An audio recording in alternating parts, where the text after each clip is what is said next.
Alright guys, so I know a lot of you have been wondering what's happening around Dogtown. Well, I guess it's harvest prep time here on the main display of Dogtown. So we've got one of our peats with our hopper bottom. It's going to back up to the shed there, just kind of go through, grease up the hopper and everything. Harvest is still probably 5 weeks away, but it's time to sort of get on this sort of thing. For the most part, field operations are done, the beans are planted, and all of that. So it's kind of time to get going. You can see some of the big horsepower in the shed there.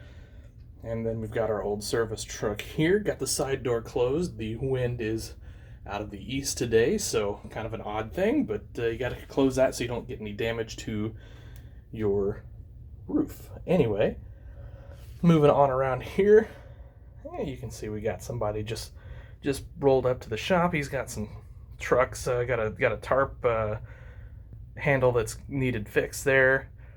And then heading into the shop, we've got the two international combines kind of ready to be serviced, if you will, here pre-harvest. So they'll kind of go through all the filters, clean those out, just do general greasing and checking over to see what needs done there.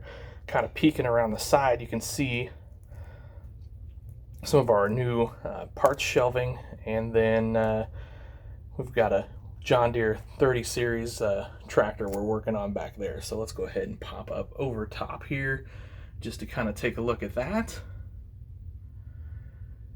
Shop's a little messy right now. It happens, especially when things get super busy, which ending wheat bean planting, there's a little spraying going on yet, and then like I said, it's kind of a time to get to looking at harvest here, so to start thinking about the corn harvest. So get the combines in there here, and then maybe on the next update we'll take a look at the corn heads.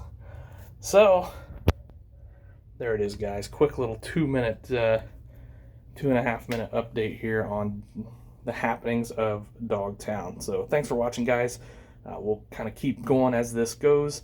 Hopefully we can have a field or two up ready for actually some harvest action pretty quick here. Have yourselves a great day. Treat each other well. Thanks for watching.